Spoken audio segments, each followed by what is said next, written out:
Pues el recuerdo es sentir cómo temblaba el suelo,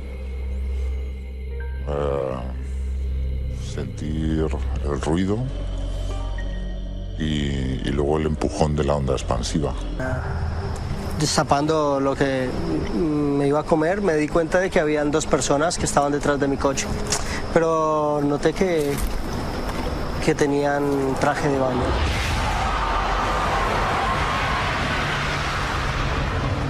En aquel momento, en mitad de la tarde, esa explosión, ese camión cargado de propileno líquido, si no me equivoco, que lanza su onda expansiva. Claro,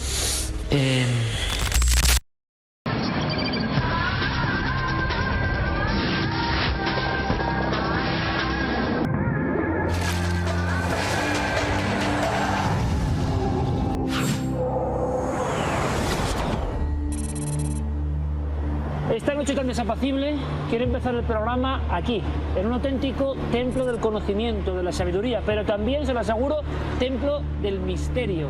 Les hablo del increíble Museo del Prado, pero vamos a verlo de una forma distinta, de una forma singular. Hay muchas claves, muchos códigos, muchos secretos en las obras de los grandes maestros que aquí se custodian. Y tenemos un guía excepcional. Javier Sierra, nuestro compañero, ha terminado su libro El Maestro del Prado, porque él tuvo un extraño encuentro aquí que le mostró esa otra visión del arte. Javier está con nosotros. Javier, buenas noches. Muy buenas noches. Nunca has visto el Museo del Prado como lo vas a ver esta noche. Y lo más importante, tampoco ustedes han visto nunca esta maravilla, este lugar tan sagrado como se va a ver esta noche en Cuarto Milenio. Vamos allá, Javier.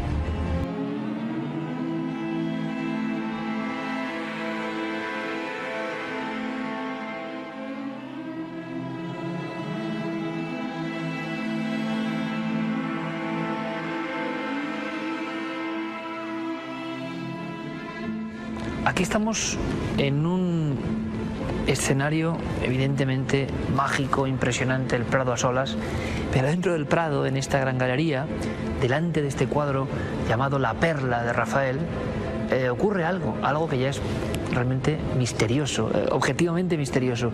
Es algo que te pasó hace mucho tiempo, Javier, cuando eras un joven recién llegado a Madrid, algo que de alguna forma has rescatado de tus propios recuerdos, algo que dejaste ahí enterrado, algo que ha motivado este Maestro del Prado. Muchos pensarán que es un recurso de novela, pero en realidad remite a algo que yo experimenté en carne propia en este museo.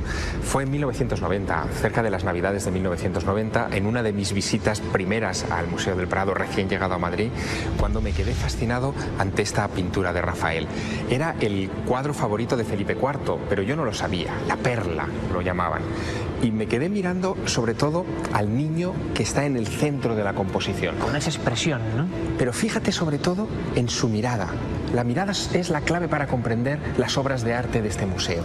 Esa mirada no está dirigida a su madre, no está dirigida a ese San José semioculto que está en la parte de atrás. Se va más allá del cuadro, se va fuera. Me quedé extasiado tratando de comprender el misterio que había detrás. Media hora mirando el cuadro. Y cuando quise darme cuenta, tenía un señor al lado, mirando igual de fijo que yo a ese niño y a esa Miranda, y en un momento dado me dijo: si quieres, te explico los misterios de este y de otros cuadros. Y a partir de ahí surgió una relación y me dejé llevar.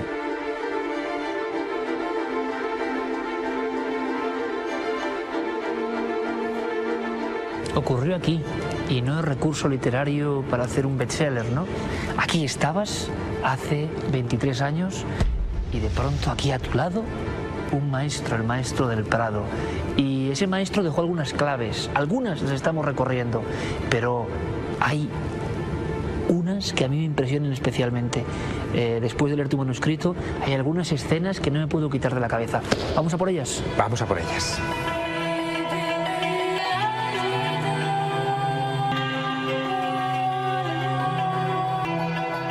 Bueno, estar aquí delante del Jardín de las Delicias es una sensación realmente impresionante, Javier, porque la soledad del Museo del Prado todavía me tiene a mí por lo menos cautivado. Estamos ante quizá el cuadro que más atención llama, ¿no?, entre el público, que más curiosidades suscita, que más enigmas tiene. Yo pienso, Javier, que este cuadro puede estar uno toda la vida mirándolo y siempre va a haber cosas nuevas, ¿no? Es el mensaje cifrado del Bosco. Este cuadro demuestra que el arte no era para ser visto, sino para ser sentido. Originalmente estaba cerrado, estos son unas puertas que se mueven, se convierte, por lo tanto, desde ese momento en una especie de altar. Cerrado este panel, muestra una imagen en blanco y negro del tercer día de la creación. El ser humano todavía no ha sido fabricado por Dios y cuando se abre surge el color. Ese es el primer impacto que recibe el que se aproximaba a esta especie de altar profano. Pero los elementos son muy ambiguos. El Jardín de las Delicias puede leerse en dos direcciones. Si hacemos la lectura ortodoxa, la que en fin, se hizo en tiempos de Felipe II, cuando este tríptico llega al Escorial, aquí tendríamos el momento de la creación del ser humano. Aquí, en esta tabla central, tendríamos la multiplicación de la especie humana y la corrupción de la carne. Hay escenas que son casi de sexo explícito, sí, sí. Y por lo tanto muy provocadoras en el año 1500 cuando esta tabla se pinta, ¿no? Y aquí tendríamos la advertencia: si esta corrupción de la carne se lleva al límite, al extremo, llegará el final.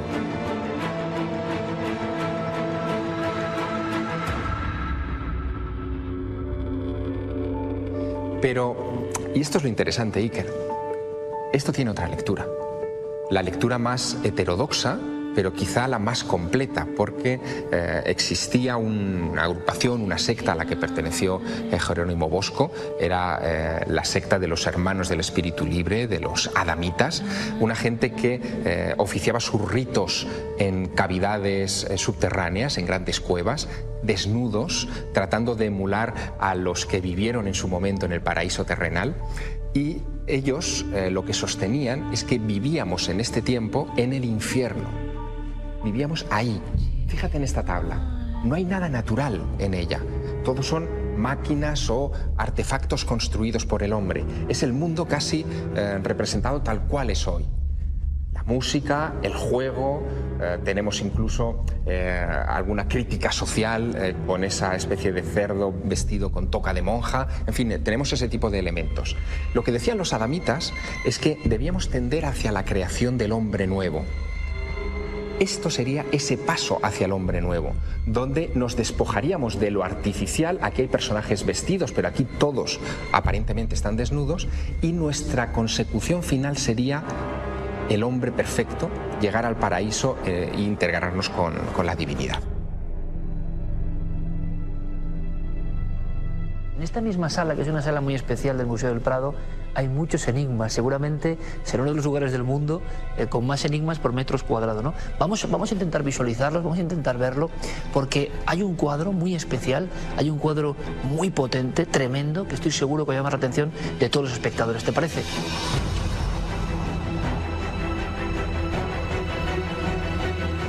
Yo aquí voy a confesar una cosa, Javier, sinceramente, en este momento de soledad y de magia en el Museo del Prado. Yo creía haber entendido este cuadro. Bueno, entendido nunca se entiende el arte mágico del todo, ¿no?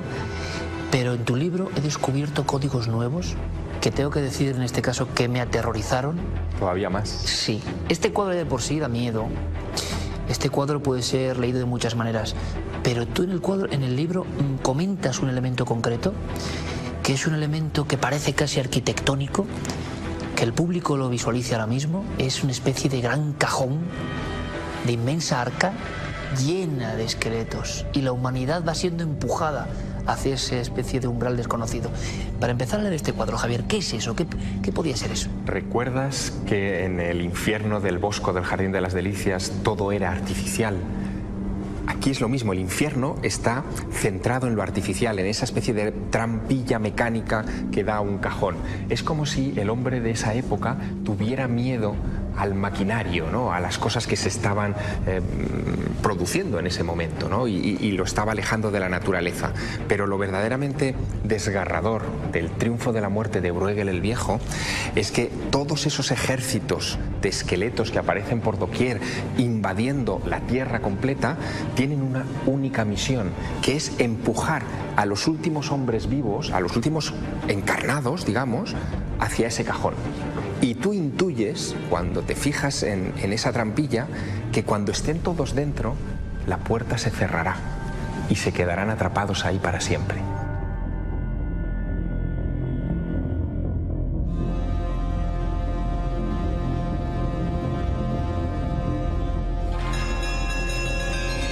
Nos da la impresión, y por eso el maestro del Prado lo dejaba caer, ¿no? Lo deja caer en el libro, que estos cuadros pueden leerse como si fueran auténticos puzzles o mosaicos, ¿no? Que tienen un sinfín de significados que muchas veces no han sido recogidos en las guías más ortodoxas. Bueno, hasta el punto de que unos años después de que Bruegel pintara esta tabla, perdón, unos años antes de que Bruegel pintara esta tabla, un artista, Hans Holbein, el joven, diseñó una tipografía que es muy siniestra, que se conoce como el alfabeto de la muerte. ¿Tienes alguna letra por aquí, no? Tengo algunas letras, mira.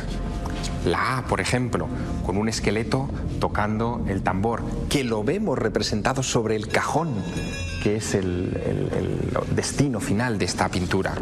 Mira la V, ¿te había llamado la atención el jinete? Sí, claro. Aquí tenemos a la dama de la guadaña, en este caso llevando un alma.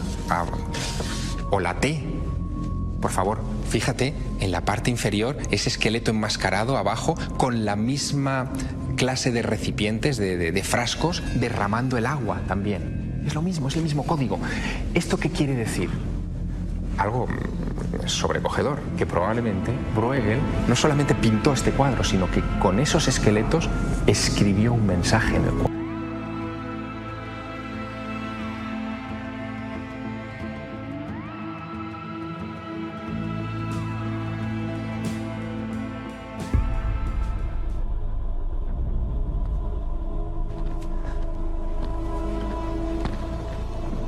Javier, vamos a quedarnos aquí, desde esta posición.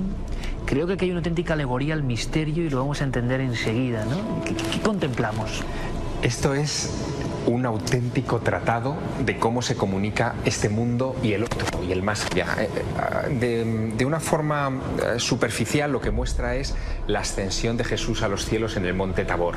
Rafael se imagina esa escena, sitúa a Moisés y a Elías al lado de Cristo, acompañándolo en su subida a los cielos. Pero fíjate, lo importante aquí es el plano terrestre, la parte inferior del cuadro. Otra vez, una división de mundos. Absolutamente, donde vemos a un conjunto de personajes que no están viendo lo que sucede encima de sus cabezas, que sin embargo están señalando todos a un niño que está en el lado derecho de la composición, que tiene una actitud muy peculiar, Iker. Una mano extendida hacia el cielo, otra hacia la tierra, marcando simbólicamente que se trata efectivamente del nexo, del enlace entre este mundo y el superior. Y sobre todo, Iker, fíjate en la mirada. Esa mirada estrábica lo que nos está indicando es que es capaz de ver esos dos mundos aparentemente opuestos que ninguno de los apóstoles que está en la parte inferior del cuadro puede ver. Y un último elemento, Iker, esa mujer. En ninguna escena de las que nos describen los evangelios respecto a la ascensión de Jesús a los cielos aparece ni el niño estrábico o poseído ni esa mujer. Esa mujer está con sus dos manos señalando al niño. En las notas de Rafael sabemos que esa mujer encarna a Sofía, la sabiduría. Es decir, nos está diciendo que a través de la sabiduría podemos encontrar el canal para comunicarnos con el mundo superior. Yo creo que la audiencia lo va a entender perfectamente. Yo ahora mismo tengo la carne de gallina porque estoy viendo un retrato que en el fondo es el retrato del espíritu de tantas personas incomprendidas que ven un poco más allá, que son capaces de contemplar lo no ordinario, lo extraordinario, y cómo en el fondo la gente común, la gente terrenal, incluso les señala como si fuesen eso, locos. Sin embargo, esos locos están accediendo a otro nivel de cosas, ¿no?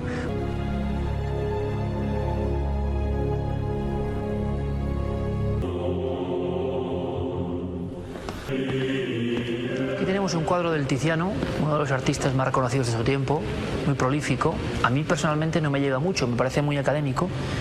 Digamos, Javier, que es ese arte más, no sé, sin saber desde luego, pero más decorativo, más convencional. Pero claro, llegamos a uno de esos cuadros que el maestro del Prado ya avisa, ojo con este, ¿no? Aquí hay retratos tanto que buscamos fotos de espíritus, aquí hay retratos de espíritus, ¿no? Este cuadro tiene una historia sobrecogedora. Carlos V se lo lleva a Yuste en los últimos momentos de su vida y durante semanas medita durante horas y horas delante del cuadro hasta llegar a preocupar a sus médicos, que llegan a querer apartarle de esta obra que le ha atrapado magnéticamente. Es una obra que él encarga con instrucciones precisas a Tiziano, por eso es distinta a las demás. Y le pide que él quiere estar retratado no como el emperador, sino como un alma.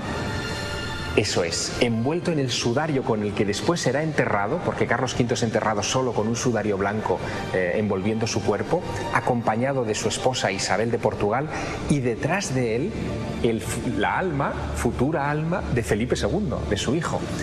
Están sobrecogidos ante la gloria, se abre el cielo ante ellos, pero de nuevo estamos ante una de esas obras pictóricas que refleja la comunión, la comunicación entre dos mundos.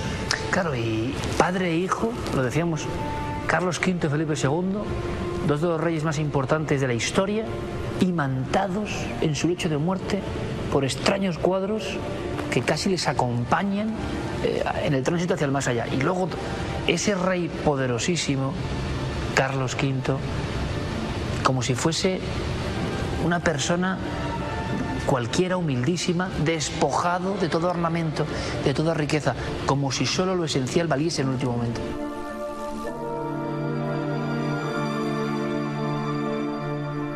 Y además la prueba la tenemos en las pinturas que se encuentran en esta sala del Museo del Prado, en especial esta, la Encarnación.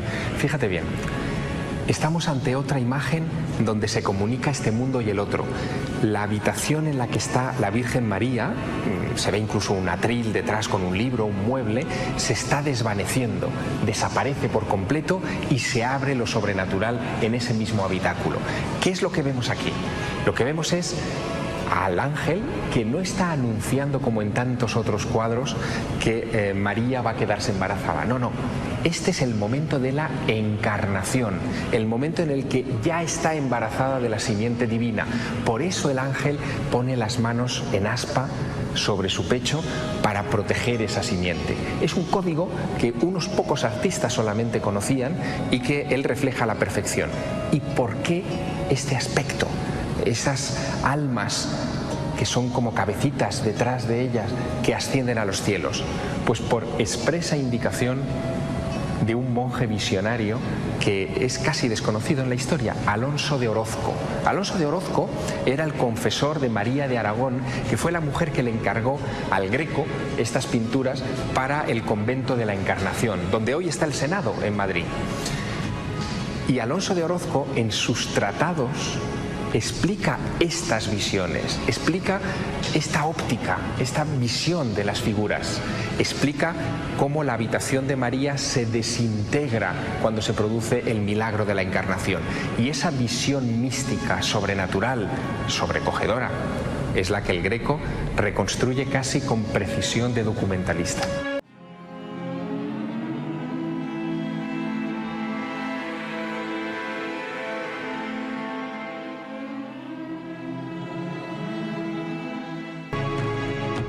Estar esta noche en esta sala del Greco, sintiendo casi la radiación, ¿no?, que muestra su obra, es un auténtico lujo, un honor, es ver las cosas de una forma diferente y mucho más cercana. El cuadro habla, el cuadro unitario, único y irrepetible, habla a quien quiere escuchar. Y yo creo que la clave es ayudar, mediante el Maestro del Prado, mediante este trabajo que estamos haciendo, que la gente profundice. El arte es para ser sentido, el arte es para meterse dentro de él. El arte nos comunica claves que tienen que ver con nuestro pasado, nuestro futuro y nuestros misterios más profundos. Qué maravilloso espejo, ¿no? Quien mira el arte con esa perspectiva está asomándose al espejo de su propia alma. Gracias por la visita, Javier. Inolvidable.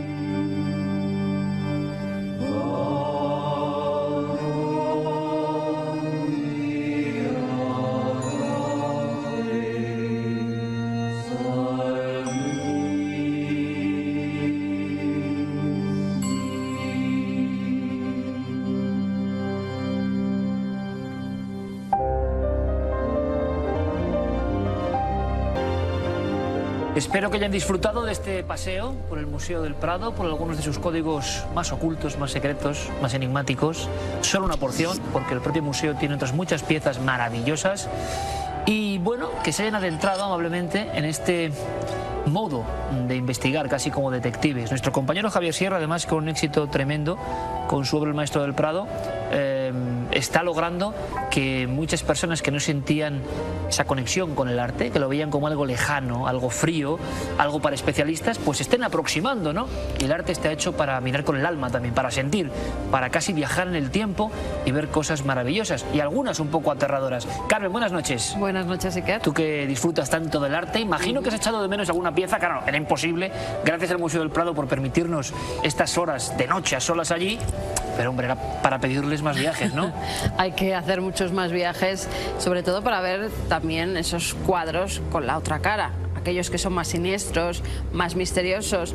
El Bosco tiene muchos misterios dentro de ese jardín de las delicias, pero hay otros que son menos amables, esas pinturas negras de Goya, por ejemplo, o otros cuadros todavía que dan más miedo. Yo creo que hay que verlos en esas circunstancias, con el Museo del Prado cerrado, que nunca se ha hecho, a oscuras, y bastante solo para contemplar cara a cara el misterio de esas obras. Pues oye, lanzamos el pañuelo, por pedir que no quede. Hemos notado además esa recepción, ¿no?, por parte de un lugar, de un templo del conocimiento, y ojalá a ustedes les guste, porque yo me estoy imaginando, es un poco un sueño, ¿no? Yo que soy un fan absoluto del maestro Goya, ver de nuevo esas pinturas negras que son de lo más enigmático que ha creado un ser humano en la historia, y que él hizo solo para él, para su casa, para meditar, reflexionar, quién sabe si invocar en la Quinta del Sordo. Pues verlas ahora con el típico sombrero, con velas, como se ponía Goya, ustedes comprenderán esta locura. Si un día lo hago, si me dejan, hombre, con fuego es un poco peligroso, pero de verdad que somos unos seguidores absolutos del arte, y que recomendamos que ustedes, sin temor, no hace falta ser muy culto, muy especialista, sientan los cuadros, se animen a ser de alguna forma seguidores de este arte mágico y maravilloso. Bueno, pero hay muchas noticias, mucha actualidad. Después de este paseo tranquilo y sosegado, observando detalles, vámonos a lo trepidante. Llevamos unas semanas, que yo no sé ya qué más podía pasar. Nos ha pasado ya casi de todo en las últimas semanas: la renuncia del Papa, los meteoritos que han caído en Rusia. Pero es que, aparte de que hayan caído meteoritos en Rusia, también en los cielos y de nuestro mismo país se han estado viendo cosas. Ha habido mucha gente que nos ha escrito anunciándonos que justamente en esos días, cuando estaba pasando el asteroide 2012 de A14, observaron cosas que no se trataban precisamente de esa gran roca. Eran otras luces, eran también especies de bolas anaranjadas que se han visto sobre todo por el sur, el este y el centro de España. Bueno, Guillermo León, que ha hecho un trabajo sensacional, recorriendo minuto a minuto en las redes, en nuestra web, toda la información, y quedaba algo. Quedaban testigos de élite de alguna forma, ¿no? Sí. Bueno, pues ha habido uno de esos casos, hemos recibido muchos, pero uno que nos ha llamado la atención, y que seguro que ustedes también, porque no es frecuente, no es normal, no es cotidiano que haya ovnis en el radar en España. Es una zona que, a nivel del control aéreo de Barajas, nos lo comentaba César Cabo, al que agradecemos toda su colaboración y que haya comentado todos los detalles con nosotros, que llaman Domingo. Es un mundo un poco todavía críptico, ¿verdad?, el de las personas que vigilan el cielo para que no haya ningún problema. Bueno, pues resulta que precisamente a unos 35 kilómetros al norte del puerto de Somosierra, y a unos 20 más o menos de Aranda de Duero, y en un pico que toca la provincia de Burgos, algo de Valladolid, la parte de Segovia, se observan dos puntos, dos ecos ovni, que en un principio en Torre de Control de Barajas piensan que son unos errores que a veces ocurren, una reverberación. Pero, por lo que nos contaba César Cabo, esos ecos se pusieron a seguir a un vuelo. Bueno, eso fue ayer por la tarde. Yo estaba de turno de tarde en el centro de control y entonces, al parecer, había unas trazas radar extrañas y claro, alguien lo vio y de hecho vinieron a mí y bueno, pues era en una de las pantallas radar y entonces había un avión que la pantalla veía el controlador que había dos trazas, o sea, como dos puntos al lado del avión, sin identificar obviamente, porque es un radar primario que no identifica, pero se veía que iban como escoltando aparentemente. los pilotos en su propio radar, en el anticolisión que tenían, no lo veían. Únicamente el controlador, quien en su radar veía esas trazas. Y esto sería un caso más, recientísimo, eso sí, y que coincide además con el mismo día de los acontecimientos de Rusia. ¿Tendrá algo que ver? ¿Tiene sentido? Aquellos escoltas incómodos no fueron observados en ningún momento por la tripulación. Por lo tanto, o era algo invisible, pero que captaban las pantallas de radar, o qué pasaba ahí. Bien, esto sería una anécdota más curiosa y demostrativa de que en los centros de control aéreo y de vigilancia de los cielos, y sobre todo en los EVA o escuadrones de vigilancia aérea de nuestro país, están más que acostumbrados a que ecoradar de procedencia desconocida interfiera en nuestro espacio aéreo.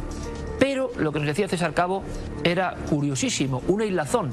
En la misma zona, en el mismo punto del mapa, en esa zona de Domingo y en ese entorno preciso, zona maravillosa por otro lado, recuerdan que hace un año exactamente, en las mismas fechas, otro vuelo con comandante inglés se encuentra con el misterio, pero de una forma bien distinta. Todo empieza con una aproximación en el radar, pero después la propia tripulación estuvo observando, esta vez sí, el ovni allí, delante de ellos.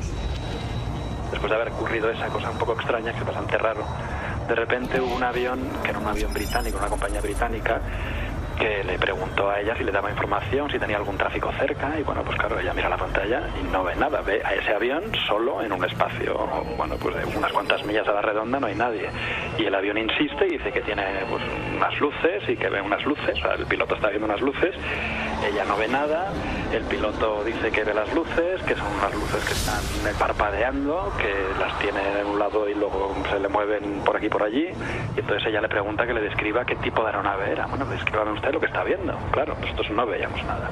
Y el piloto dijo, no sé lo que estoy viendo. Y eran una serie de luces, por lo tanto. Eran luces que parpadeaban y que se movían, y entonces el avión, como estaba nervioso, pidió descender para un poco pues quitarse de ahí en medio. Entonces cambió de nivel y al parecer las luces aquellas también cambiaban de nivel. Pero bueno, al cabo de un poco ya desapareció. Varios controladores aéreos asistieron al extraño espectáculo. La aproximación supersónica, de alguna forma el miedo en la propia tripulación y ese objeto que va siguiendo en diferentes capas del cielo con el descenso a la aeronave.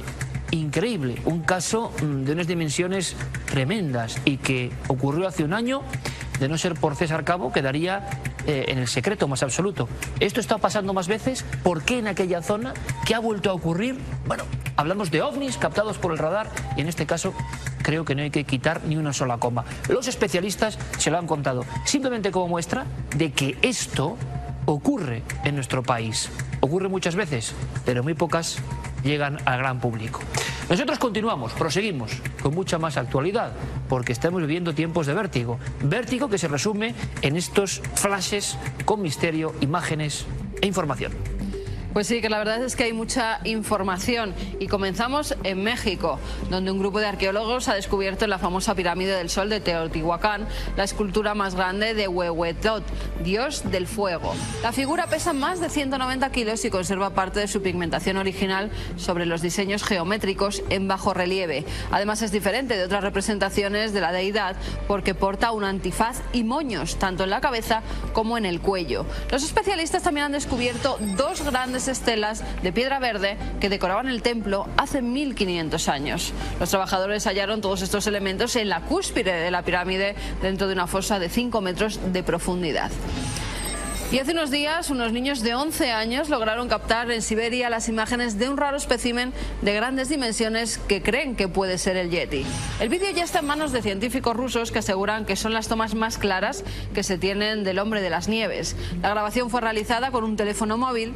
Al parecer los niños estaban jugando cerca del bosque y vieron unas gigantescas huellas, las siguieron hasta llegar a unos arbustos y allí se escondieron.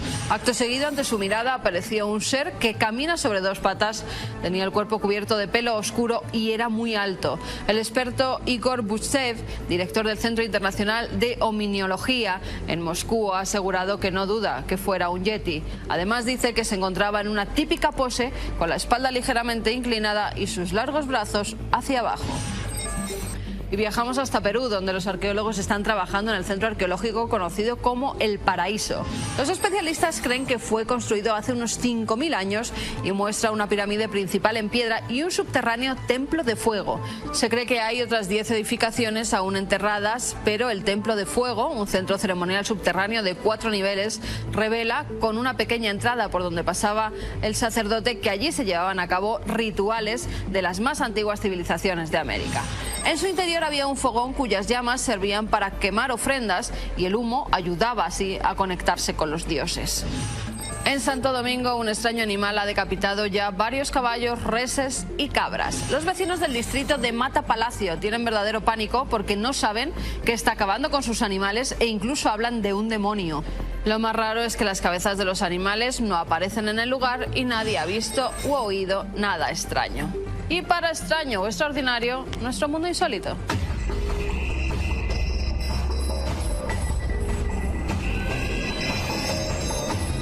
Fíjense lo que ha pasado en la localidad de Espírito Santo, en Brasil.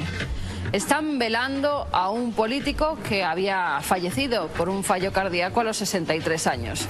Las cámaras de televisión estaban apuntando a su féretro cuando de repente observan que la cabeza del finado se levanta durante milésimas de segundos para después volver a reposar en el féretro. Todavía no saben qué ha podido ocurrir, si ha sido un movimiento debido a los gases del cuerpo cuando ya está empezando a descomponerse o si por el contrario no estaba del todo muerto. Y acabamos con una historia bonita, insólita, eso sí. ¿Por qué? Pónganse en situación, año 2005, un joven tiene un accidente, dona su corazón y otro joven lo recibe. Tiene muchas ganas de conocer, por lo menos, a la familia que ha donado ese órgano y lo consigue por casualidad hace unos pocos meses. Conoce a la hermana, pero no solo que la conozca, sino que se enamora de ella y en pocos días se van a casar sin saber que llevaba el corazón de su hermano. Una historia de amor que ha acabado bien. Y nos vamos a la cara oculta con Santiago Camacho, a ver qué nos cuenta esta semana.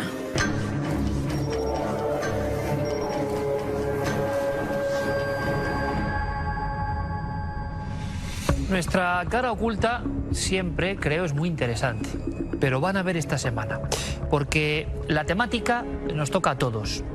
Verán, visualicen ese gráfico tan conocido de la evolución humana, ese proceso de millones de años. Hay, a modo de chiste, muchas caricaturas que lo continúan y de nuevo volvemos al mono. Es como una especie de alegoría o cuestión lanzada al vuelo, indicando que la evolución se ha parado, que de alguna forma vamos a peor. Esto es una sensación, pero tendrá algo de cierto. Bueno, hay científicos y filósofos que aseguran que está pasando, que por vez primera somos menos inteligentes, estamos menos adaptados, hemos empeorado. ¿Será verdad? Hay novedades. Santiago Camacho, redacción de Cuarto Milenio. Compañero, buenas noches. Buenas noches, Iker. Soy todo oídos porque creo que hay un estudio, claro, ha montado un cataclismo, es lo que faltaba ya, y es muy polémico, pero está ahí, es real. Pues sí, Universidad de Stanford, en Estados Unidos. El profesor Gerald Crabtree ha hecho un estudio que saca unas conclusiones absolutamente pesimistas sobre el estado de nuestra inteligencia, porque dice que el ser humano cada día, cada generación es menos inteligente que el anterior. Es más, afirma que desde el hombre de Cro-Magnon hemos perdido ni más ni menos que un 10% del tamaño del cerebro, el equivalente a una pelota de tenis. Para que nos hagamos una idea de que esto tiene su cierta importancia, hay un estudio sobre los taxistas londinenses que tienen que memorizar una cantidad enorme de calles, pues que afirma que cuando están memorizando y estudiando para sacarse esa licencia, su cerebro realmente aumenta de tamaño porque lo utilizan más y porque eso tiene un reflejo físico, con lo cual esa ausencia de tamaño pues tiene su importancia. Pero el profesor Crabtree llega más lejos. Dice que, por ejemplo, si cogiéramos actualmente a un ciudadano medio de nosotros mismos de cualquier ciudad occidental y lo trasladásemos a, por ejemplo, la Atenas clásica, la Atenas de hace 3000 años, seríamos el equivalente, dicho literalmente, al tonto del pueblo, y que cogido un ciudadano medio de esa Atenas de hace 3000 años y colocado aquí, nos parecería un individuo extraordinariamente inteligente, creativo, con una amplitud de ideas increíble, muy estable emocionalmente y una persona que consideraríamos un líder automáticamente. Insisto, un ciudadano medio. Ese es el grado de deterioro que él afirma estamos sufriendo. ¿Simplemente por qué? Porque la selección natural ha dejado de operar sobre nosotros. ¿Y qué sucede? Que esa selección natural que a nuestros antepasados les ponía constantemente en situaciones de o piensas rápido o mueres, y si mueres evidentemente no te reproduces, pues hace miles de años que no opera sobre nuestra especie y montones de mutaciones perjudiciales se han ido perpetuando gracias a la reproducción. Qué absoluto temazo, Santiago. Es decir, que nos hemos abotargado así globalmente, ¿no? Sin embargo, lo digo muchas veces, tenemos más herramientas, más dispositivos para acceder a información que nunca antes el hombre ha soñado. Entonces, ¿cómo se come todo esto? Bueno, hay un segundo factor. Yo sé que esto puede ser escandaloso. En Estados Unidos ha generado, como digo, un tsunami ideológico de alguna forma. Se habla de la reproducción y de los problemas que está habiendo. Sí, porque parece ser que nuestras propias tendencias sociales van en contra de esa tendencia que sería favorable. Parece ser que los estudios afirman que las personas más inteligentes, las parejas con mayor coeficiente intelectual, se reproducen menos que las personas menos inteligentes. ¿Por qué? Pues parece ser que estas personas con una inteligencia superior a la media prefieren su comodidad, prefieren su carrera profesional, prefieren no tener hijos con los perjuicios, entre comillas, que eso les supondría, mientras que las personas con una posición socioeconómica menor sí que están más propensas a eso. Eso, por ejemplo, lo han tenido en cuenta gobiernos como el de Singapur, que a día de hoy está dando importantes subvenciones a las parejas más inteligentes para que tengan hijos, para que se reproduzcan y de alguna forma intenten pues paliar esta situación. Bueno, es que me parece realmente alucinante. Imagino que habrá sido acusado de racista de alguna forma, habrá habido un sinfín de críticas. Nosotros lo contamos y no es que estemos de acuerdo, no, simplemente lo exponemos porque está siendo noticia, en este caso, en Estados Unidos, y porque este eco nos rebota, nos llega, ¿no? Nos hace pensar, ¿será verdad? ¿Será verdad? El símil de la antigua Grecia y ahora el Cromañón, claro, si vemos cómo pintaban y cómo pintan algunos artistas modernos, igual resulta que es verdad.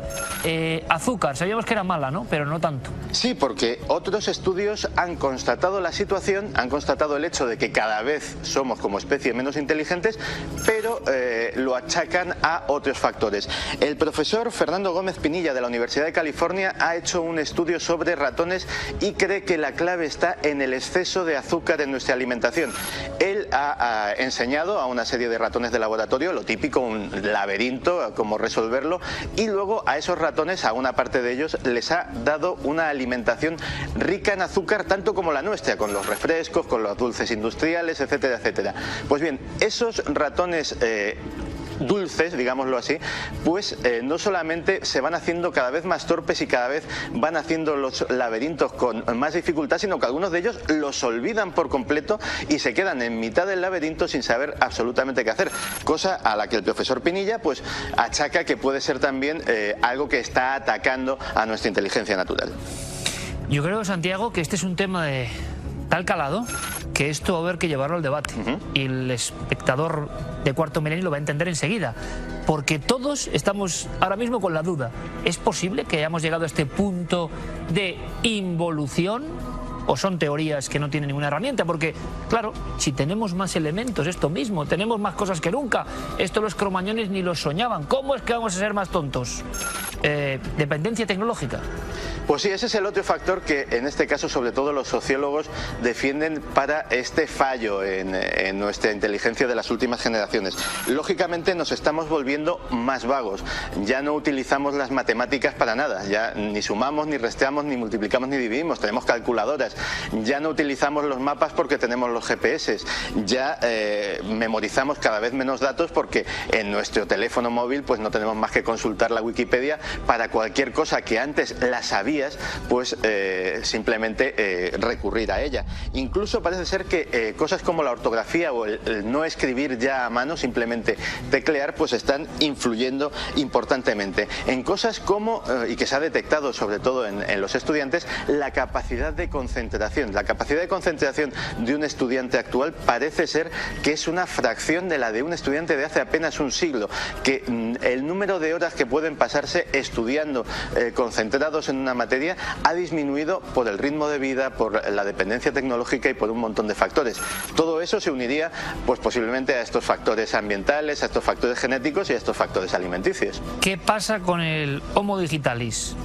Va a ser debate seguro. Santiago, gracias una vez más por lanzar este asteroide informativo y por traernos esta serie de contenidos que yo no veo casi en ningún lado, que son esenciales y son interesantísimos. Gracias, compañero, como siempre. Muchas gracias, Iker. Estoy recordando ahora, con todo lo que ha contado Santiago Camacho, una conversación, un zoólogo y un periodista científico, los dos en un restaurante debatiendo sobre no sé qué especie, y de repente tienen que confirmar algo y como si fuesen dos pistoleros sacan ambos la tablet. Ahí estaba, claro, la información precisa. Y uno, reflexionando, un poco melancólico, dijo: ¡ah, qué tiempo! ¿Recuerdas cuando nos aprendíamos las cosas?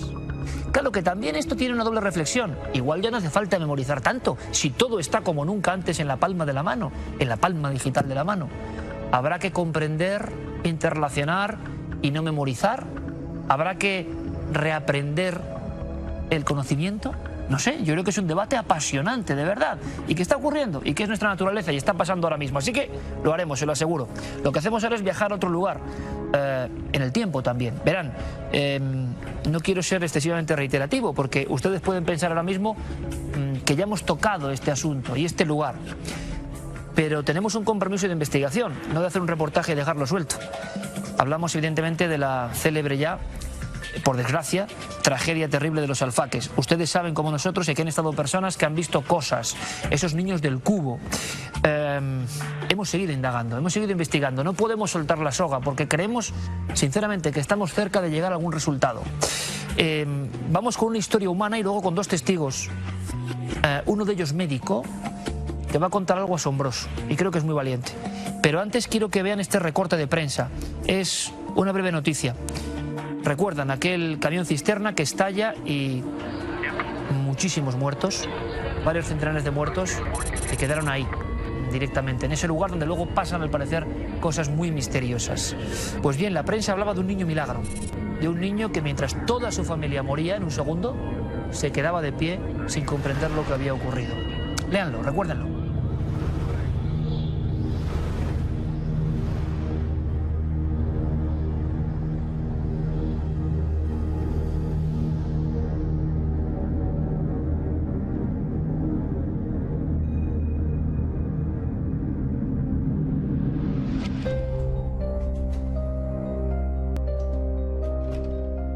Aunque entre las víctimas se encontraba una familia española que vivía en Madrid y de la que solo se salvó un hijo de corta edad que había salido a comprar un helado.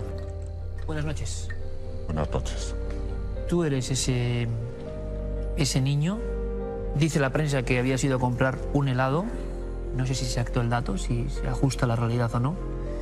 Pero creo que ahora, y te agradezco muchísimo de verdad el esfuerzo, retomamos una historia que está en tu memoria, que viviste, que está nítida, imagino, y que nos ha impresionado mucho porque nosotros proseguimos esa investigación, ¿no?, en torno a un incidente tan dramático, pero que parece que tiene una intensidad especial ligada al misterio, ustedes ya lo saben.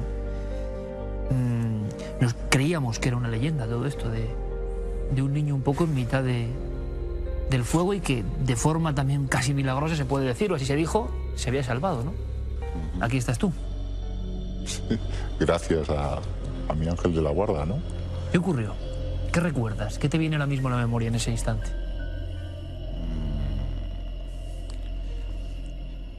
Pues el recuerdo es sentir cómo temblaba el suelo,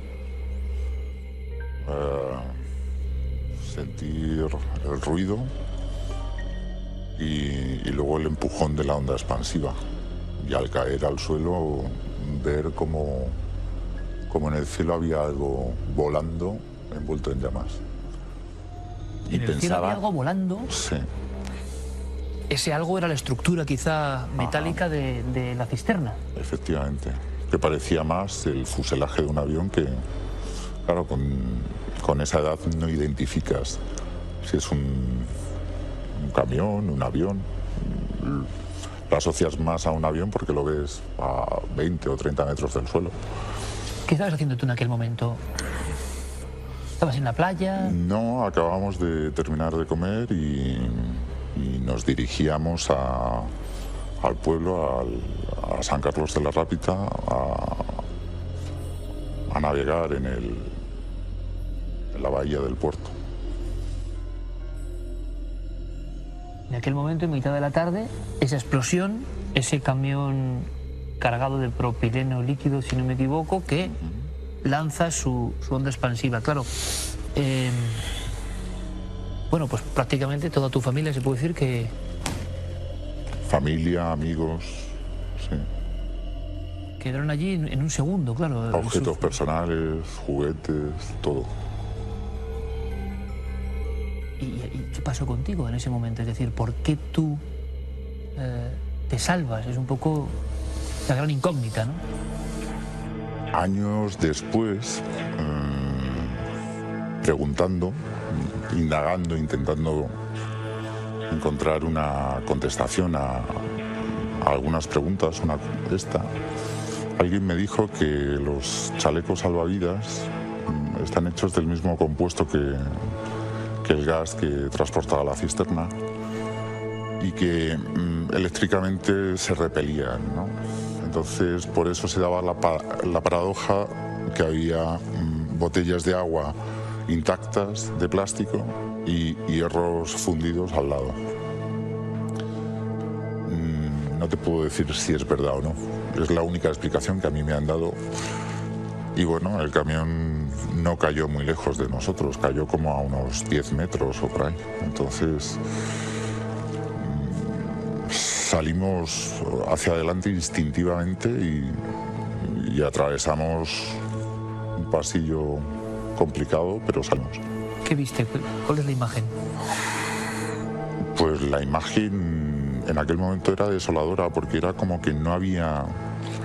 Yo solo recuerdo al dueño del camping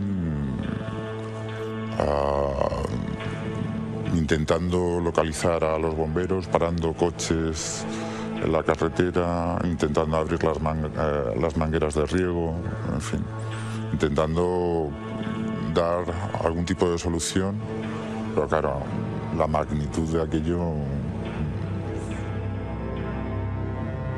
era desproporcionada para los recursos que había, ¿no? Y fue visto y no visto, ¿no? Fue una cosa rapidísima. Sí, yo sobre esto he teorizado alguna vez, es decir, la cisterna explotó por exceso de presión, no porque se estrellase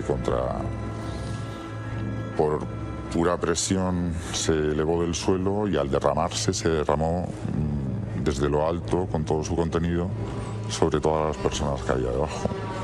Y ya se derramó en formato gas inflamado. Entonces...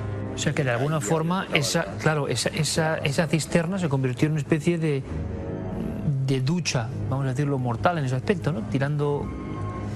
y claro, esos minutos después, ¿cómo son, no?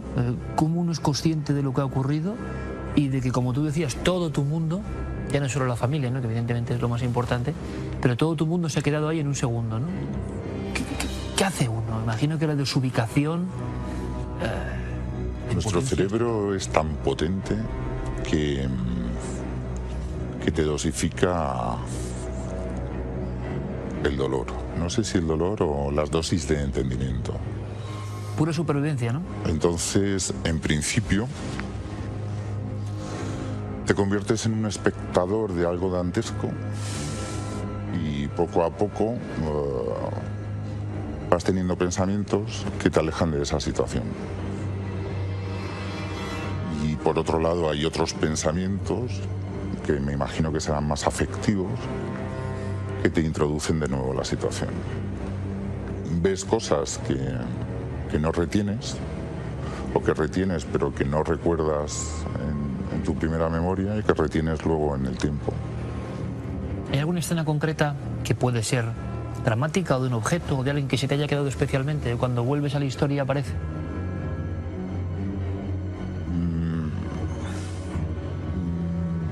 Tengo suficiente capacidad para volver a la historia con bastante asepsia. No obstante, si me esfuerzo, tengo recuerdos de personas y de situaciones. Te puedo contar una de alguien que me preguntó, porque me conocía, me llamó por mi nombre y me dijo qué me ha pasado y no identifiqué. Entonces, así había muchas.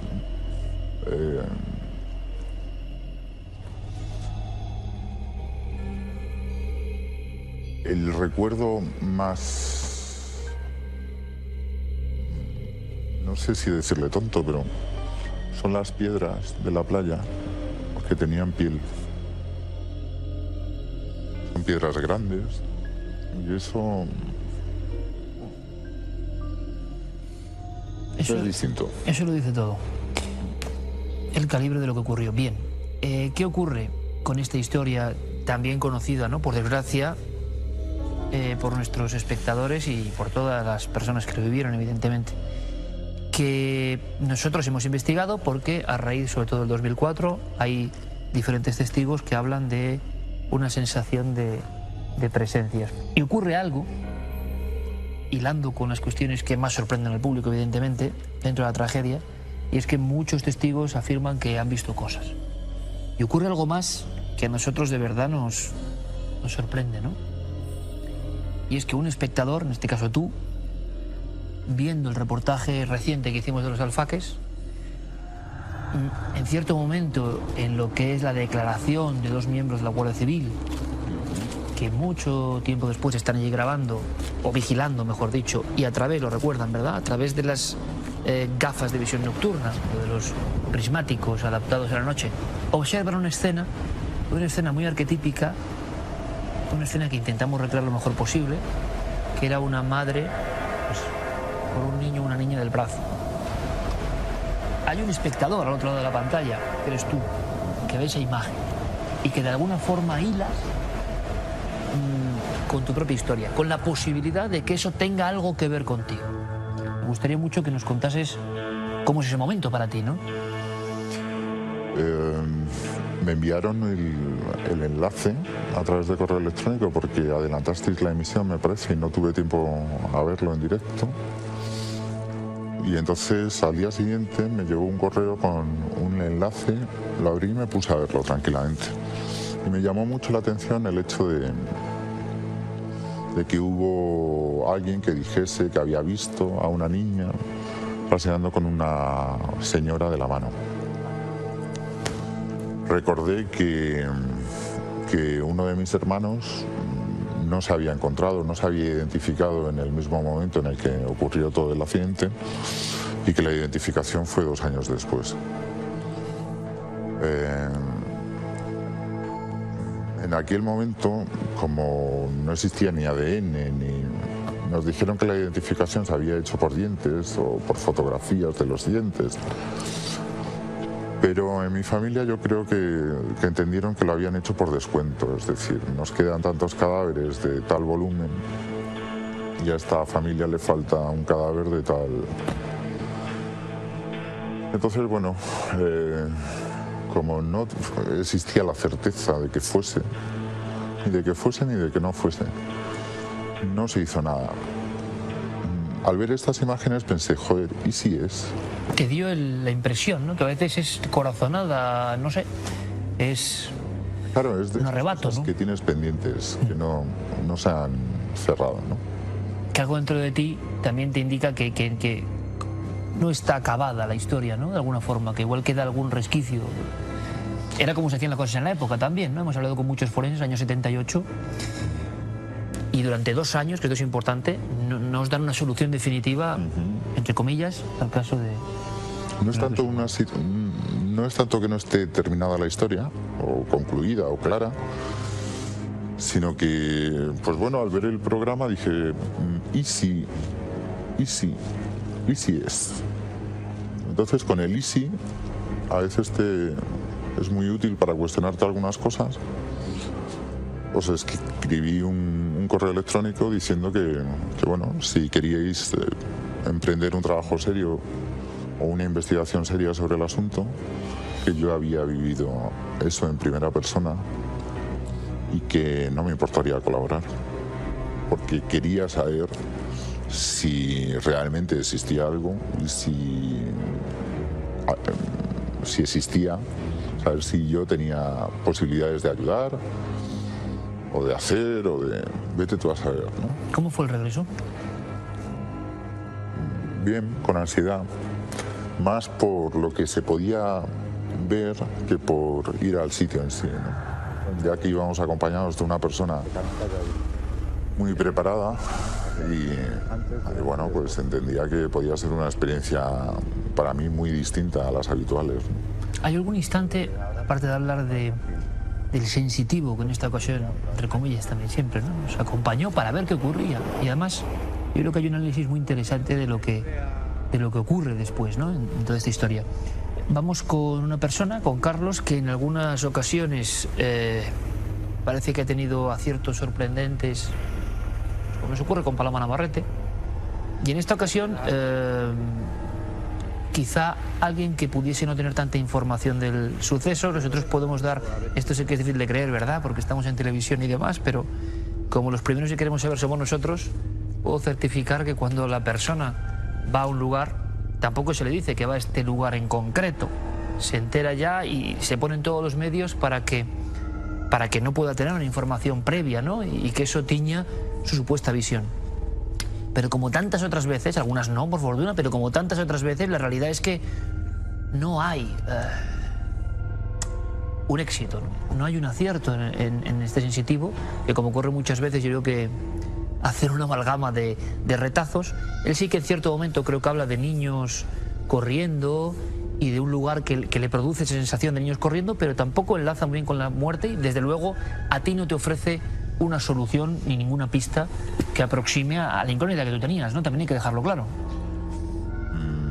Yo tenía esa incógnita, yo no le conté nada a él, yo le dejé que él hiciese su trabajo. Él desde el principio me decía que yo no encajaba allí.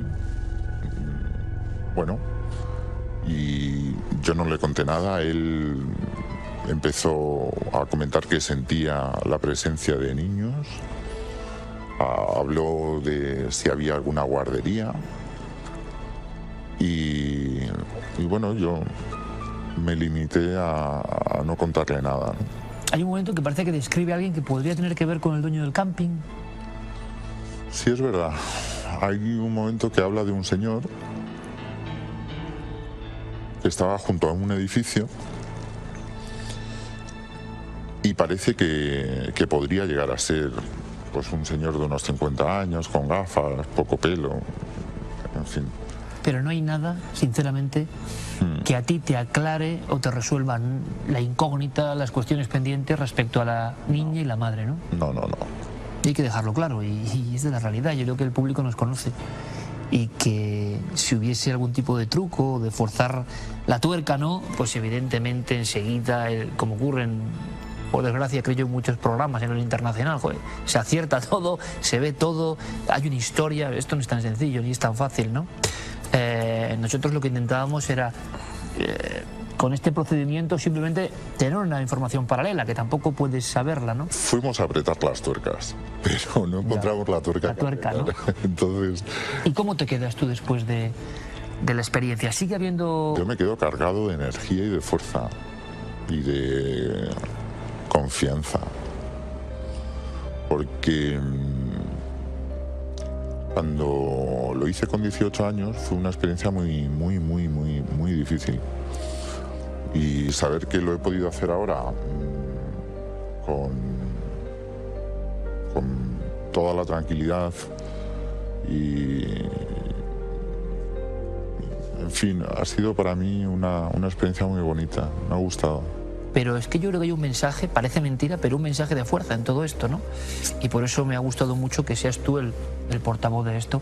Y si siguen ocurriendo cosas, y si podemos ayudar y si se puede investigar, pues es un honor que cuentes con nosotros. Así que hasta la próxima. Contar conmigo. De verdad, gracias. Y que sigamos investigando para bien, para intentar cerrar, ¿no?, un poco esa historia personal tan fuerte que, como ven, no era leyenda, ¿no? No era leyenda lo que aparecía en la prensa de un niño milagro, ¿no? En mitad de aquel lugar lleno de muerte en aquel momento, y que es vida y que nos da su mensaje. Vamos ahora con otras historias que tienen que ver con este mismo dossier, con este mismo expediente, porque hay testigos, incluso de gran nivel intelectual, médicos, bueno, que no creían en estas cosas y que en el mismo entorno siguen asegurando que han tenido esas presencias muy cerca. Vamos a verlos, vamos a hablar con ellos.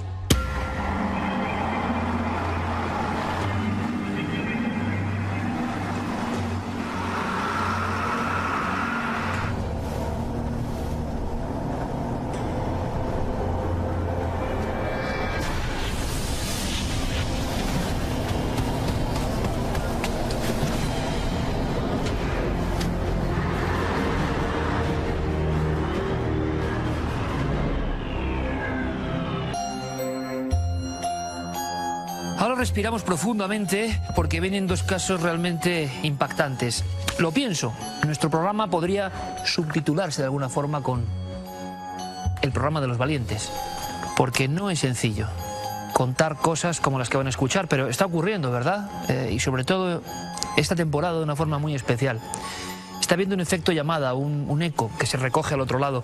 Yo lo agradezco muchísimo y a veces pienso que nuestra misión profunda es esa, la de despertar a muchas personas que incluso tenían experiencias casi olvidadas en su interior y que a raíz de encontrarse, por ejemplo, con el reportaje de los alfaques, resulta que eso vuelve, les hace ser conscientes de que vivieron algo y se atreven a estar aquí.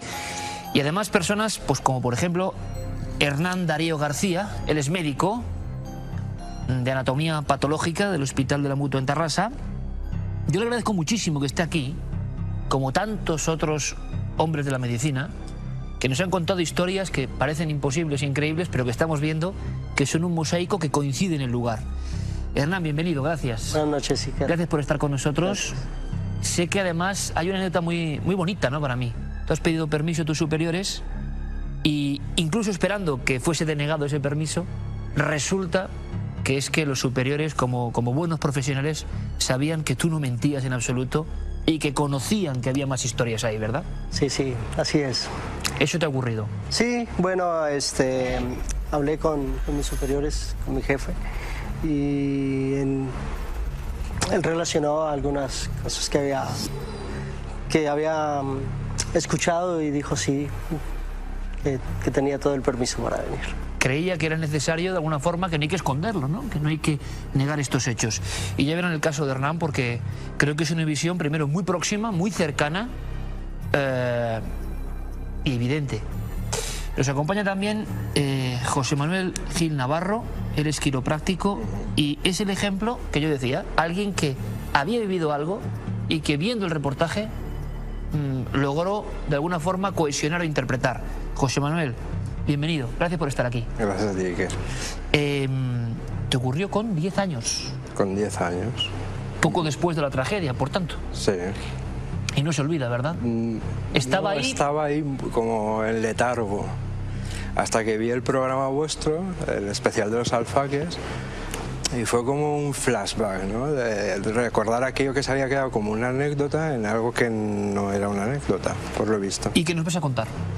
Os lo agradezco mucho a los dos, así que, Hernán, si te parece, te escuchamos, vamos a situarnos. Estás tú sobre esa zona, no conocía los hechos, trabaja en la zona en ese momento y creo que vienes de ver a unos pacientes. Cuéntanos un poco, por favor. Bueno, esto me ocurrió en el 2011, en diciembre del 2011. Yo trabajaba en una empresa allí en Barcelona que hacía medicina domiciliaria para las diferentes mutuas. Teníamos la zona desde Vilanova y la Geltrú hasta Tarragona. Y muy ocasionalmente teníamos que ir hasta Tortosa o San Carles de la Rápida. Pues una noche tenía que ver una paciente preciso allí en San Carles. Total de que, como siempre hay un trayecto bastante largo entre mi casa y donde debería ir a haber hecho la visita, me llevé algo de comer y me compré un refresco. Bajé a hacer la visita y haciendo la visita pues ya decidí después de esto comer algo. Entonces me paré, aparqué el coche para comer algo porque tenía muchos kilómetros por delante. ¿Estabas solo? Repetimos, es invierno. Sí, estaba solo. ¿Y qué hora sería más o menos, Hernán? Entre las 11 y las 12. Y bueno, estando allí solo, destapando lo que me iba a comer, me di cuenta de que habían 2 personas que estaban detrás de mi coche. Pero noté que tenían traje de baño.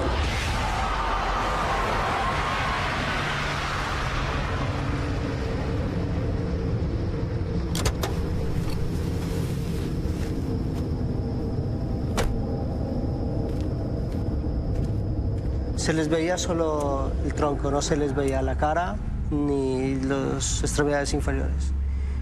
Esto lo pude ver porque venía un coche que de hecho las iluminó. Duré 5 segundos mirándolas. O sea, tú estás tranquilamente y en el retrovisor ves que hay 2 personas en bañador situadas en paralelo y muy cerca de ti. No es una visión lejana, están casi junto a ti. Sí.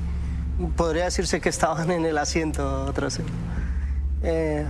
Yo, bueno, en primer momento creí que era cansancio, que era...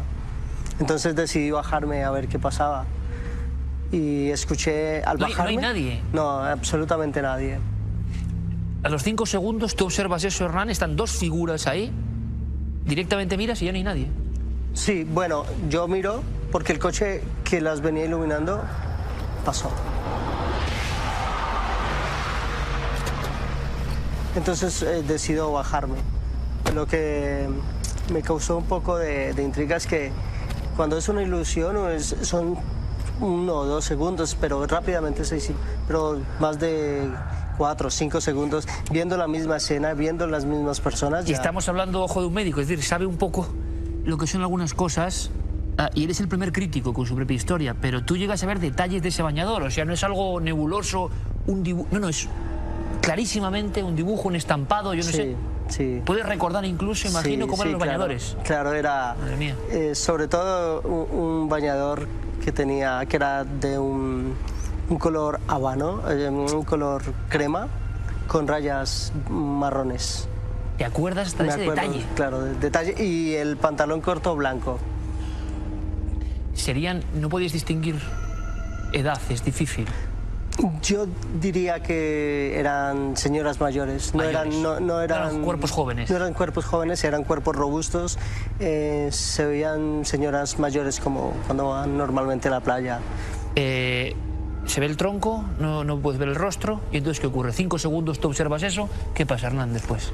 Pues me bajo del coche a mirar qué había pasado, si había alguien por allí. Y empiezo a escuchar, tan pronto abro la puerta del coche, empiezo a escuchar niños gritando, jugando, como en una escuela, como están en la escuela. Y clarísimo, o sea, no es un rumor, sino que está ahí presente. No, estaba allí donde yo estaba, como si yo estuviera en medio del juego.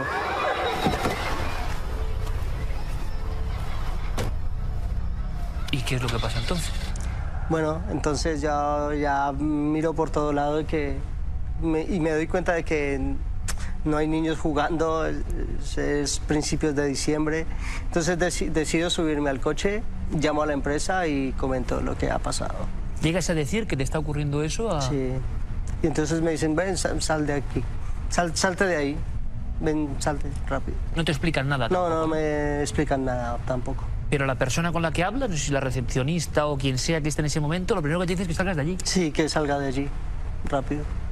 y ya. Ahí imagino, Hernán, que tu inquietud sí que creció un poco, ¿no? Estabas viviendo una serie de cosas muy comprensibles. Sí, de hecho ya al devolverme son 138 kilómetros que me tocaba. Intenté irme por la vía de pago, por la autopista, junto a un camión, algo que estuviera detrás mío, no quería mirar nada más atrás en mi coche. Qué bueno. Eso me parece tan gráfico. Es decir, yo creía que... No querías ir solo en ningún momento de la ruta. No, porque, a ver, yo me imaginaba que tendría algo en mi coche, porque, bueno, ya después de que pasa el tiempo, cuando pasan las cosas, todo va muy rápido, pero cuando tienes 138 kilómetros, casi una hora de viaje, ya tu mente empieza a crear más cosas y ya. Entonces... ¿Hay alguna repercusión cuando tú llegas de nuevo al ámbito médico, con compañeros, cuando explicas lo que te ha ocurrido? ¿Qué te encuentras, Hernán? Es decir, ¿había gente que sabía que pasaban cosas? Bueno, esto lo comenté tiempo después, pero sí hablé con colegas y me decían que era muy extraño. Pero tiempo después del reportaje, ya lo comenté y ya pude ir enlazando todo. Porque de hecho yo me di cuenta que podría haber estado relacionado, porque miré el programa de los alfaques, entonces me di cuenta de que yo había tenido esa visión por allí y que había estado en una calle muy cercana. Total de que cogí el ordenador y me puse a mirar el mapa por satélite y ubiqué la casa y ubiqué la calle y ubiqué la riada. Entonces lo que no encontraba era el camping. Y resulta que el camping iniciaba allí mismo. Y ya me di cuenta de que yo había estado allí y que... ¿Y qué se le puede decir a todas esas personas que piensan todavía que, por ejemplo, un médico no puede ver estas cosas o que podría ser una alucinación, un juego de tu mente? Pues no lo sé, yo sé lo que vi, sé que vi eso y siempre diré lo que vi. No vi nada volando, no vi estos fantasmas de películas, yo solo vi eso y no sé lo que sería, pero yo lo vi. Sin embargo, tú tienes la impresión de que no era nada convencional, no era nada normal, era algo muy extraño, ¿no? Sí, es muy extraño porque ver dos señoras ya de avanzada edad, tan robustas, principios de diciembre, altas horas de la noche, junto a mi coche, no había lugar donde esconderse. No había lugar, no había lugar.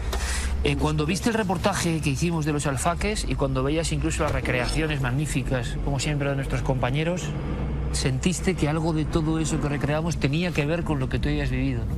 Sí, claro, absolutamente.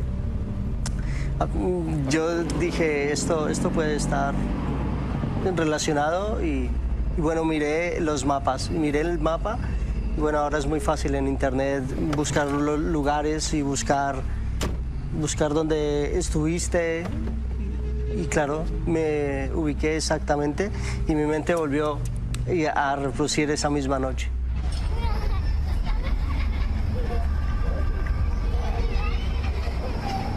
Que empezaron a salir detalles que no me acordaba y dije, un bañador, claro, empecé a relacionar. Yo te agradezco mucho, Hernán, que lo cuentes de esta forma, con esta claridad, ¿no? Y esta rotundidad. ¿No sabías nada de lo que había pasado en el camping, en esa zona en concreto? No tenía idea. ¿Te enteraste por el reportaje? Yo me enteré por el reportaje. Ahora comentaremos alguna cosa más. José Manuel escuchó, me imagino, muy atentamente. Y de alguna forma a él le pasó otro tanto, ¿no? Y yo estoy de verdad satisfecho de que esto ocurra. Ellos incluso se han puesto en contacto con nosotros, como muchísimas personas.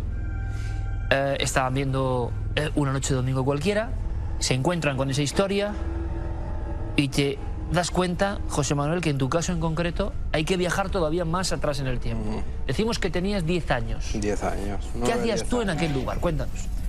Pues nada, en Valencia, mi abuela casi todos los fines de semana estaba de moda irse a Andorra en autobús un día. Iban el viernes por la noche y el sábado por la noche ya estaban de vuelta en Valencia. Y una de estas, mi abuela pues iba cogiendo cada vez a uno de sus nietos. El primero fui yo, luego mis primas. Y nada, yo todo emocionado porque me iba de viaje a Andorra. Era tu primer viaje de aventura, de alguna forma, ¿no? Exactamente. Y nada, me acuerdo que subimos al autocar, era sobre las 9:30 a las 10 que partía el autobús para Andorra. Era la carretera oscura, yo de la emoción pues iba pegado al cristal, viendo todo lo que iba pasando, lo iba mirando. Y de golpe y porrazo era tarde porque toda la gente que estaba en el autobús estaba durmiendo, incluida mi abuela que la tenía al lado.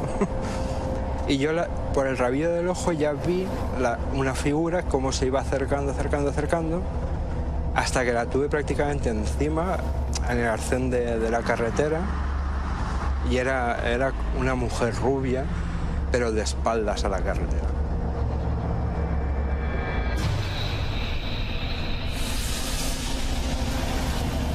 Y encima estaba señalando hacia adentro. Estaba fija, quieta. Quieta, completamente quieta. O sea, desde que yo percibí la imagen hasta que la pasé, la veía igual. O sea, me fijé en la postura que está señalando hacia adentro. Campo adentro, que es, sí, ojo, de espaldas a veces hemos recreado historias de algunos testigos y esa anomalía, ¿no? Primero, muy cerca del autobús, que te puede pillar, vamos. Sí, sí, sí. O sea, es que pasó la ventana y pasó muy pegada. O sea, estaría en el arcén justo de la carretera. En mitad de la oscuridad. La mitad de la oscuridad, los focos de los coches que venían detrás del autocar. Yo solo recuerdo la melena rubia, porque no le vi cara, una especie de blusón de estos muy sueltos, muy transparentes, y lo que me chocó es que no llevaba nada en las piernas, o sea, iba desnuda la parte de abajo, pero no le vi pies ni nada, o sea, no me dio tiempo, no lo recuerdo que tuviera pies.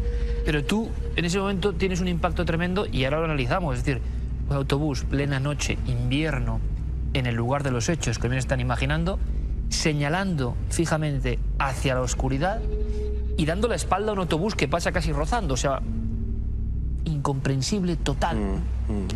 Y no me he dado cuenta hasta ahora, ¿no? Bueno, cuando pasó, yo me acuerdo que pasamos a la mujer y el letrero de Alfaques. Pero claro, eso se quedó allí. De hecho, desperté a mi abuela, pero estaba... Digo, ya, que he visto a una mujer en la carretera y se volvió a dormir. Y todo el resto del autobús, que además la escena es como muy tremenda, ¿no? Todo el autobús dormido y el niño de 10 años que observa eso, no estabas en un duermevela. No, claro, estaba espabiladísimo. Claro, pero es que vamos un poco siempre, ¿no? A la hipótesis ultrarracional de, bueno, el niño se imaginó, ibas perfectamente despierto y observas eso que tanta otra gente ha definido, ¿no? De la misma manera. Señalaba hacia algún punto que... ¿Qué era? ¿Qué estaba delante de esa mujer? ¿Se puede calcular? ¿Era un campo abierto? Era, yo creo recordar, porque claro, como me pilló muy pequeño y tal, yo creo que recordar que había bosque, pinares o era bosque, ¿no? Y justo después la tapia. Y justo después la tapia de Alfaques, pero claro, yo no recuerdo que de los años anteriores la tragedia ni nada, simplemente... Recuerdo la escena de... Y desde el momento, de los segundos que transcurren entre la aparición de eso en la noche y que la dejas ahí atrás, sigue invariablemente, como si fuese una imagen detenida, sin hacer ni un solo movimiento. Nada. Ni el pelo se movía, nada. Yo creo que ni el pelo, vamos. No lo recuerdo muy bien, pero estaba estática. Era el año 80 aproximadamente. Sí. Habían pasado dos o un año y medio de la tragedia de los Alfaques. Pasan 30 años más y nuestro amigo José Manuel está viendo Cuarto Milenio. ¿Qué es lo que pasa en tu casa entonces? Nada, estaba viendo el programa especial de los Alfaques y tal, y conforme iba pasando y transcurriendo las imágenes de la gente que venía en el arcén de la carretera, fue como un flashback, ¿no? O sea, retrocedí y me vino a la imagen la escena, esa escena que tuve de pequeño, ¿no? con miedo, ¿no? Un poco, porque tú me contabas antes y he podido hablar con los dos y ha sido un placer porque intensamente, ¿no? Me contaban la sensación y en este caso tú sí que lo recuerdas con mucho miedo, ¿no? Mucho miedo porque, claro, no fui consciente entonces y ahora que más o menos tengo una explicación lógica de una aparición, un espíritu, lo que fuera, la carne de gallina se me puso. Es curioso porque muchos testigos, quizás recuerden algunos, en esas casas que estaban cerca del doble encuentro de alguna forma, había personas del ámbito, vamos a decir, incluso político y de la Guardia Civil, personas que por eso algunas aparecían evidentemente sin mostrar su rostro, y lo entendemos, que decían que habían visto una niña rubia, una mujer rubia apareciéndose, ¿no? La sensación de turista alemana, o una mujer alta y con el pelo casi blanco, ¿no? Y es lo mismo que tú ves en ese momento. Y claro, aquí está el momento dificilísimo de qué creéis que puede ser eso. No tenéis ninguna duda de que habéis visto eso y que se apareció en aquel momento, en pleno invierno, a ambos en diferentes épocas, 2011, 1980, como si algo no estuviese bien cerrado. Imagino que habéis dado muchas vueltas. Hernán, ¿a qué puede ser? ¿Se llega a alguna respuesta? Bueno, la verdad es que no sé que pudo haber sido, pero ahora creo que si algo vi fue gente que estuvo allí y que de alguna forma sigue allí. ¿Y eso es compatible con una mente científica como la tuya? Te pregunto, ¿no? Con un hombre que investiga el cuerpo humano de alguna forma, ¿no? Y algo tan pegado a lo cotidiano como la medicina. ¿Es compatible? Bueno, cuando te pase imagino que sí, ¿no? Bueno, yo creo que sí es compatible porque cuando uno ve lo que ve, pues, tiene que contarlo, y hay muchas cosas que la ciencia no puede explicar. De verdad, ha sido un placer y espero que vuestro testimonio tan gráfico, tan real, tan honesto, llegue a muchísimas personas, que ocurra de nuevo el eco, ¿no? La onda expansiva en el buen sentido, y recibamos más información, porque seguro que hay más cosas que se pueden encajar con este puzzle. Y yo quiero decir aquí que tampoco queremos estigmatizar un lugar, ni mucho menos, ¿no? Sino que simplemente queremos informar de algo como pocos casos hay, con tantos testigos, tantas observaciones, tanta tragedia y tanto misterio. Gracias a los dos. Ha sido un placer, de verdad, ¿eh? Muchísimas gracias.